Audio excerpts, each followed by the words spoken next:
चंद्रमा उसी जल में प्रतिबिंबित होता है जो जल शांत हो, स्थिर हो।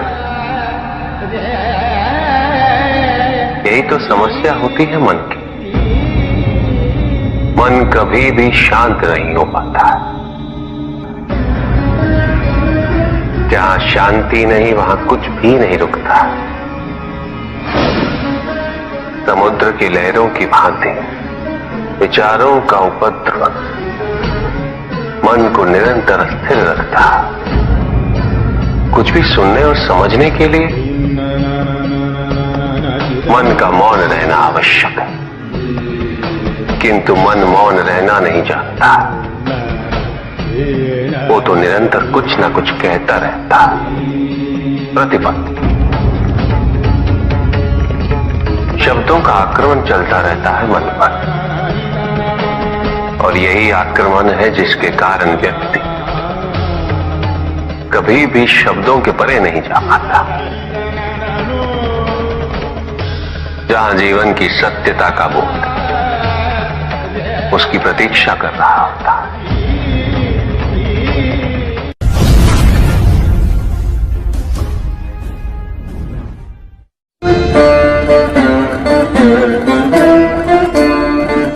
मैं वो हूं जो नहीं है,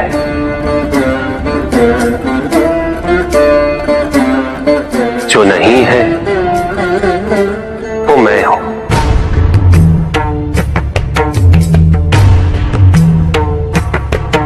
चिरकाल तक सभी को यह स्मरण रहे, जब आप में श्वास है तो मैं आप में हूं। देव देव महादेव शिवा, देव देव। और जिस क्षण आप में श्वास नहीं देव देव तब आप मुझ में हैं। देव शिवा, देव देव महादेव।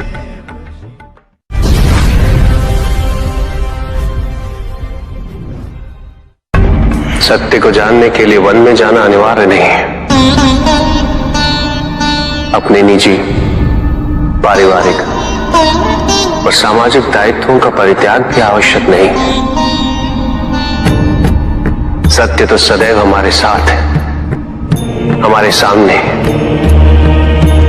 किंतु हम स्वयं धीरे धीरे उस पे अपने क्रोध, अपने अहम, भय, विचार और महत्वाकांक्षाओं जैसे कई आवरण चढ़ा देते हैं। सत्य हमसे नहीं, हम स्वयं सत्य से दूर हो जाते हैं।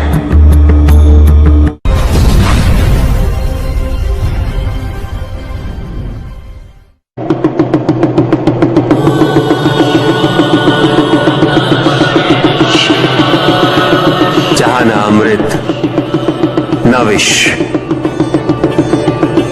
न सुख, न दुख,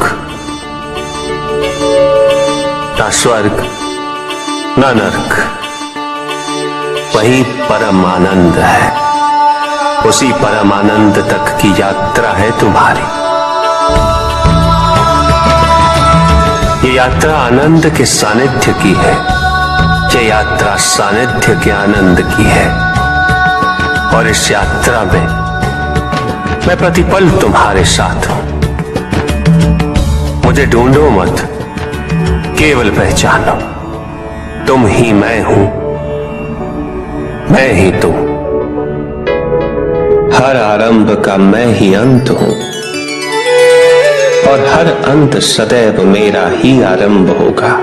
देव देव महादेव शिवा, देव देव महादेव शिवा।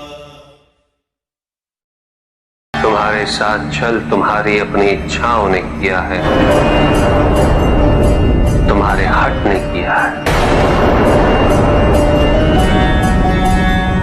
तुम्हारी अपनी सोच ने किया है। ये रहस्य नहीं कि प्रत्येक आत्मा मुक्ति की इच्छुक होती है। जो मरता है वो है पंचभूतों से निर्मित शरीर।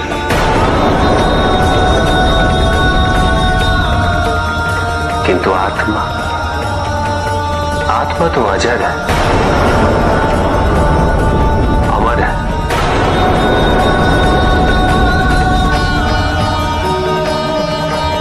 जिसकी यात्रा मोक्ष पर संपूर्ण होगी।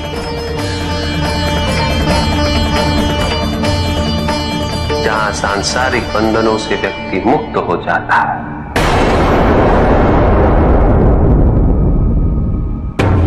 सारी इच्छाएं लुप्त हो जाती। किंतु तुमने तो कभी सत्य की खोज ही नहीं की। तुम तो सदैव उन तत्वों को ढूंढते रहे जो तुम्हारे अहंकार के पोषण हेतु आवश्यक थे।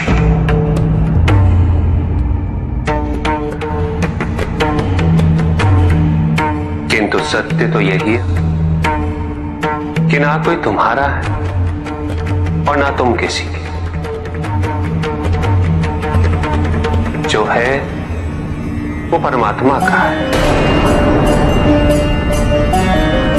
और जो नहीं वो भी परमात्मा का ही है। इस शरीर में तुम इस सत्य से अनभिज्ञ हो, किंतु इस शरीर के पूर्व तुम्हें इस सत्य का बोध था और इस शरीर के पश्चात भी रहेगा। प्रश्न ये है कि क्या तुम इस सत्य को अभी स्वीकार करना चाहते हो? यदि करते हो तो परिवर्तन का मार्ग स्वतः प्रदर्शित हो जाएगा। आजीवन तुम प्रत्यक्ष को ही सत्य मानते रहे, परोक्ष सदैव महत्वहीन रहा। तुम्हारे पास यही अवसर है उस भूल को सुधारने का। भक्ति हेतु यदि कुछ अनिवार्य है तो केवल भक्ति ही।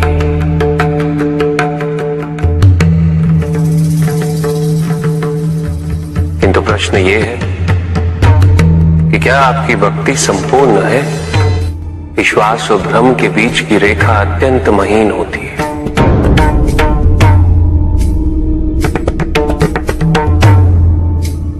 असंख्य व्यक्ति ये नहीं समझ पाते कि उनका विश्वास है या भ्रम।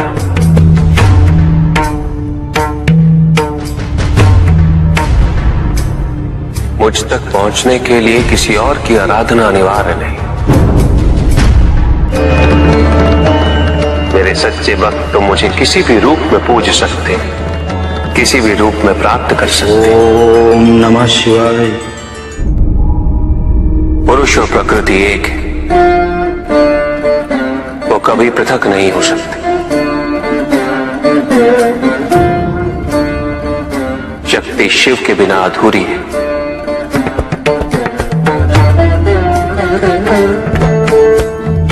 और शिव तो शक्ति के बिना शव के समान है। शिव शक्ति पुरुष प्रकृति का संतुलन सदैव अनर्थकारी सिद्ध हुआ। शरीर में यदि स्त्री तत्वों की ऊर्जा नहीं तो शरीर निर्जीव है।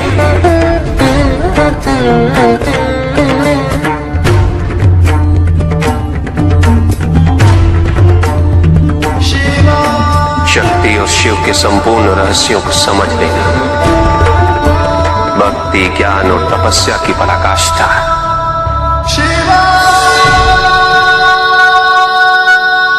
जब ज्ञान के लिए शब्द पर्याप्त ना हो, उदाहरण प्रस्तुत करना अनिवार्य हो जाता है।